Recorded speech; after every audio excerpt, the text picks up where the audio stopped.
No successful company operates without a strategy, yet most people run the single most important project they'll ever manage, their own life, with no strategy at all. They react to whatever shows up. They chase whatever feels urgent. They let other people's expectations quietly write the plan for them, and then they wonder, years later, why they ended up somewhere they never actually chose. A life without strategy isn't a life without effort. Most people work incredibly hard, they're just working hard in a direction nobody ever deliberately decided on. Today, I want to walk you through what it actually looks like to build a real strategy for your life, not a vague list of goals, but a genuine framework for making decisions that consistently move you toward something that matters, instead of just reacting to whatever's loudest in front of you. Section 1: Why most people never build one. If strategy is this powerful, why doesn't everyone have one? The honest answer is that building a strategy requires something most people are quietly avoiding, and that's stopping long enough to actually look at their life directly. It's far easier to stay busy, to keep reacting to emails, obligations, and other people's urgent requests, than it is to sit still and ask hard questions about direction. Busyness feels like progress. It gives you the sensation of movement, of being needed, of accomplishing something, even when that movement isn't actually taking you anywhere you'd choose if you stop to think about it. Strategy requires the opposite of busyness. It requires stillness first, uncomfortable, quiet stillness, where you face the fact that you might have spent years moving quickly in a direction you never actually chose. Most people avoid that discomfort indefinitely, which is exactly why they wake up one day, often well into adulthood, wondering how they ended up so far from anything resembling the life they actually wanted. Section 2: Know the terrain before you move. Every good strategy starts with an honest assessment of the actual terrain, not the terrain you wish you were standing on, but the one you're genuinely standing on right now. This means getting brutally clear about your actual strengths, not the ones you assume you have or wish you had, but the ones that consistently show results when you use them. It means getting equally clear about your real constraints, your finances, your health, your responsibilities, the actual boundaries of your current situation. Because a strategy built on a fantasy version of your life will fail the moment it collides with reality. And it means understanding your actual values, not the values you were taught to say out loud, but the ones you can verify by looking honestly at what you actually protect, what you actually prioritize when nobody's watching and there's a real cost involved. Most people skip this step entirely and jump straight to goals, and that's precisely why so many goals collapse within months. They were built on a version of the person that doesn't actually exist yet, standing on terrain nobody bothered to map first. Section 3: Choose a direction, not just a destination. Here's a mistake I see constantly: people confuse a goal with a strategy. A goal is a fixed point: get this job, reach this number, reach this milestone. A strategy is a direction, a consistent way of making decisions that moves you toward the kind of life you actually want to be living, regardless of which specific goal you're chasing in any given month. The problem with only having goals is that life doesn't hold still long enough for a single fixed target to remain relevant. Circumstances shift, opportunities appear that weren't part of the original plan, and a person who only has a goal with no underlying direction either abandons the goal entirely the first time things get complicated, or clings to it long after it stopped making sense. A real strategy asks a different, more durable question. Given who I am and what actually matters to me, what kind of decisions do I want to consistently be making 5 years from now, 10 years from now, regardless of exactly which specific milestones I hit along the way? That question gives you something goals never can: a compass that still works even when the map keeps changing. Section 4: Treat your time and energy as finite capital.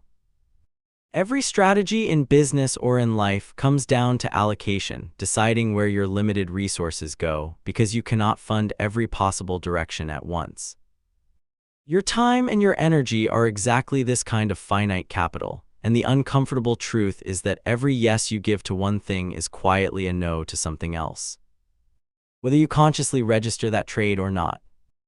Most people allocate their time the way an untrained investor allocates money, reactively, emotionally, chasing whatever feels most urgent or most exciting in the moment, without ever stepping back to ask whether this allocation actually serves the direction they claim to want. A real strategy requires you to look honestly at where your time and energy are currently going and compare that against the direction you say you want to move in. When those two things don't match, and for most people they don't, that gap is exactly where the real work begins, not in setting new goals, but in reallocating the capital you already have toward the direction that actually matters to you. Section 5. Build in feedback, not just forward motion. A strategy that never gets reviewed isn't a strategy, it's a guess you're hoping stays accurate forever.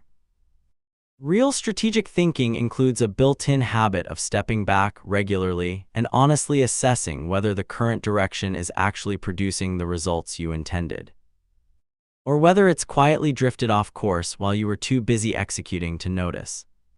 This doesn't mean abandoning your direction every time things get difficult. Difficulty is often just part of the process. It means creating deliberate checkpoints weekly, monthly, seasonally where you ask direct questions. Is this actually working? Am I closer to the life I said I wanted or further from it? What have I learned in the last stretch that the original plan didn't account for? Without this feedback loop, people tend to do one of two things. They either keep charging forward on a strategy that quietly stopped serving them years ago, purely out of momentum, or they abandon good strategies too early, mistaking normal difficulty for evidence of failure. The feedback loop is what allows a strategy to stay alive and adaptive, instead of becoming a rigid plan slowly disconnecting from the actual life you're living. Section 6. Protect the strategy from the noise trying to rewrite it.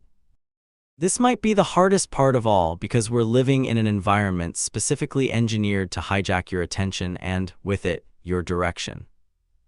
Every feed, every notification, every algorithm competing for your focus is optimized to redirect you toward whatever keeps you engaged in this exact moment, not toward whatever actually serves the life you've decided to build. Left unprotected, your strategy will slowly get overwritten, not through one dramatic decision, but through 1,000 small redirections, each one small enough to feel harmless, until months later you look up and realize you've been living someone else's priorities instead of your own. Protecting your strategy means building real boundaries around your attention, deciding in advance what deserves your focus and what doesn't, instead of letting whatever's loudest in the moment make that decision for you. In a world increasingly built to think and decide on your behalf if you let it, holding onto a deliberate, self-chosen direction has become one of the most quietly radical things a person can do. Closing. Living by design. A life without strategy isn't necessarily a bad life, but it is almost always an accidental one, shaped more by whatever showed up loudest than by anything you actually chose. Building a real strategy doesn't mean mapping out every detail in advance or pretending you can control everything that happens to you. Nobody can do that. It means knowing your actual terrain instead of a fantasy version of it, choosing a direction sturdy enough to survive changing circumstances, spending your finite time and energy in alignment with what you say actually matters, checking in honestly and often enough to catch drift before it becomes years of your life, and protecting that direction from a world constantly trying to hand you someone else's priorities instead. None of this guarantees an easy path, but it does mean that whatever path you walk, it will actually be yours, chosen deliberately, instead of simply the residue of everything that happened to pull at your attention along the way. That difference between a life that happened to you and a life you actually built is where real direction finally begins.